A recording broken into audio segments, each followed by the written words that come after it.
안녕하십니까, 잡다구리상입니다. 제가 변태스러울 정도로 시계의 정확도에 목숨을 걸면서 쿼츠나 스마트워치 대신 기계식 시계를 사는 이유를 말해볼까 합니다.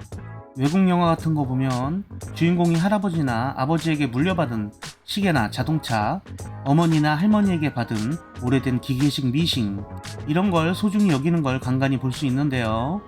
저도 이런 걸 보면서 자식이나 손자에게 물려줄 수 있는 뭔가가 있다면 얼마나 좋을까 생각하게 되었습니다. 물론 집이나 빌딩을 물려줄 수 있다면 좋긴 하겠지만 이런 건 애들 버릇 나빠질까봐 안 하겠.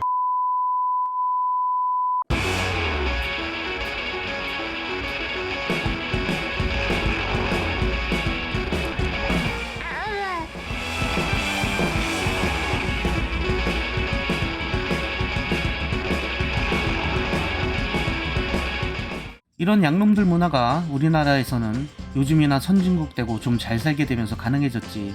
우리 아버지 세대에는 물려줄 게 기껏해야 놈 몇 마지기고 재수없으면 빚이나 물려받지 않으면 다행이다 보니 우리나라에서는 정말 부잣집 아니면 이런 일이 생기기가 쉽지 않았습니다. 이제 우리나라도 선진국이 되었고 그럼 저도 양놈들 영화에서처럼 뭔가를 물려주고 싶다는 생각이 드는데요. 뭘 물려줄 거냔 말이죠. 아들아, 이건 내가 아버지로부터 받은 반지인데 너에게 물려주겠으니 소중히 간직하거라. 하면서 이런 거 줄 수는 없잖아요. 그렇다면 유산이나 유물로 남겨줄 것에 대한 기준을 어떻게 잡을까요? 첫 번째로 변치 않는 영속성이 있어야 되지 않을까 생각이 되는데요. 모양이 변하거나 파손되지 않아야 합니다. 둘째로는 지속성이 있어야 할 겁니다. 고장나거나 작동이 안 되는 물건은 안 된다는 거죠. 고장났더라도 수리가 가능해야 하고요. 셋째는 시대가 변해도 유행에 상관없이 사용이 가능한 물건이어야 한다는 겁니다. 네 번째는 어느 정도 가치가 있는 물건이어야 한다는 거죠. 이런 거는 안 된다는 거예요.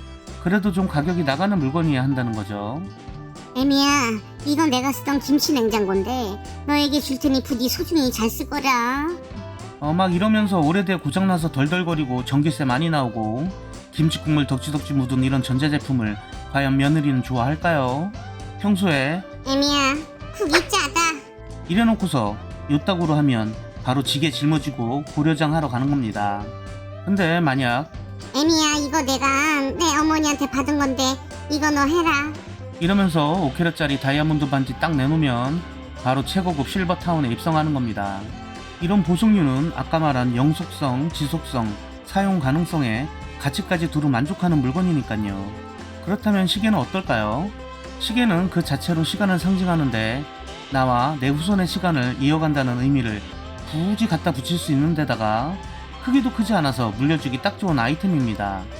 작동이 잘 된다는 조건 하에 유산으로서 모자름이 없다고 생각되는데요. 근데 쿼츠 시계나 스마트워치는 왜 안 되냐고요? 먼저 쿼츠 시계. 쿼츠 시계의 경우도 잘 관리하면 물려주는데 큰 문제는 없습니다만 이게 아이러니하게도 워낙에 튼튼하고 고장이 없다는 장점이 오히려 시계를 오래 못쓰게 만든다는 겁니다.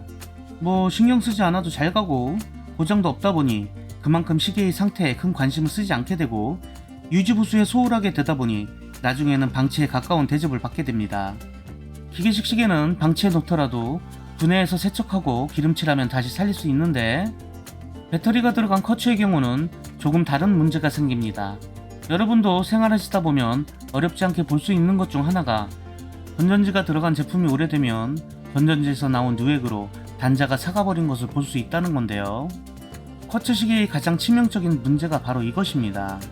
배터리가 다 다른 상태에서 장시간 방치하면 배터리에서 생긴 누액으로 인해 심하면 IC칩이나 코일, 기판까지 삭아서 무브먼트가 회생 불가능한 상황까지 갈 수 있다는 겁니다. 뭐 좋은 기술자 만나면 고칠 수는 있습니다. 근데 잘하는 기술자를 찾기가 생각보다 쉽지가 않습니다. 여기서 잠깐 배터리 팁 하나 드릴게요. 여러분들이 아끼는 쿼츠 시계가 있다면 배터리는 스위스산 레나타 배터리를 사용하시길 추천드립니다. 그 다음이 일제 소니, 없으면 맥스웰 순서로 사용하시고요. 뭐 다른 이름 없는 건 쓰지 않는 게 좋다고 합니다. 몇몇 쿼츠 시계는 오버홀할 때 아예 통째로 무브먼트를 교체하는 경우가 있습니다. 무브먼트 뜯어서 오버홀하는 인건비보다 아예 통째로 교체하는 것이 훨씬 더 저렴하기 때문이죠.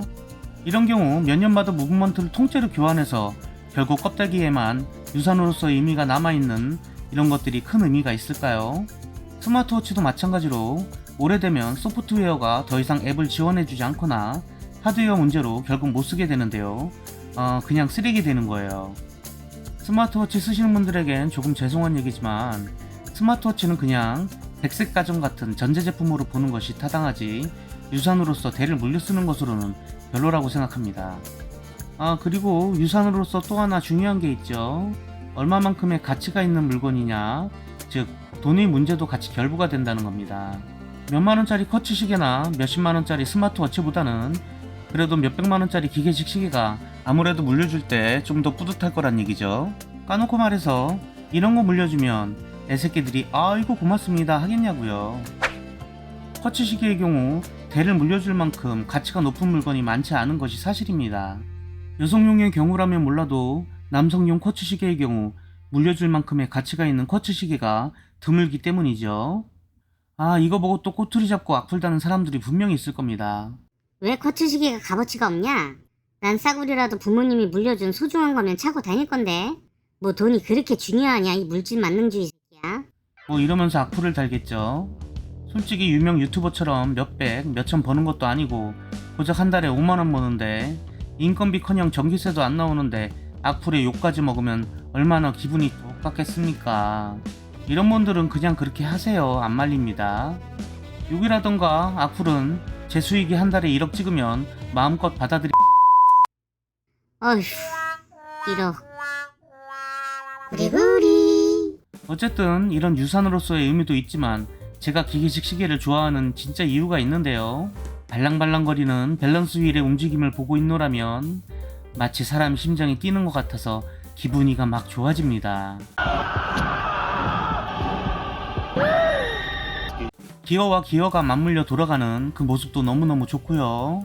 그래서 저는 시스루백을 가진 기계식 시계, 그 중에서 로터로 무브먼트를 가리지 않는 핸드와인딩 시계를 좋아합니다. 가리는 거 저는 별로 안 좋아합니다. 아침에 시계를 꺼내서 용도를 돌려 밥을 줄 때는 꼭 애완동물한테 밥을 주는 것 같은 일종의 교감도 느낄 수 있고요. 이런 것들은 쿼츠 시계나 스마트워치에서는 느낄 수 없는 것들이며 제가 기계식 시계를 좋아하는 진짜 이유입니다. 그런데 말이에요. 1000원짜리 쿼츠 무브먼트 달린 시계 이런 거 말고 만약 고가의 고급 쿼츠 무브먼트를 사용하는 시계라면 상황은 조금 달라지지 않을까요? 여기 시티즌이 있습니다. 세이코, 카시오와 함께 일본 3대 시계 브랜드 중 하나입니다. 시티즌이 단순히 일본 시계 브랜드 이름이라고 생각하셨다면 그건 경기도 오산입니다. 경기도 오산?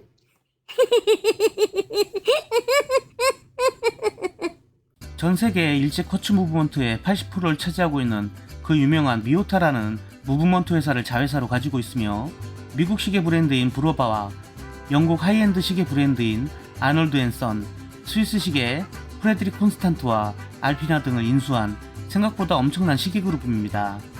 시티즌의 고급 쿼츠 제품의 경우 연오차가 세이코의 고급 브랜드인 브랜드 세이코보다 더 뛰어나다고 하고요. 시티즌이 보유한 기술은 라디오 컨트롤, 새틀라이트 웨이브 등 여러 가지가 있는데요.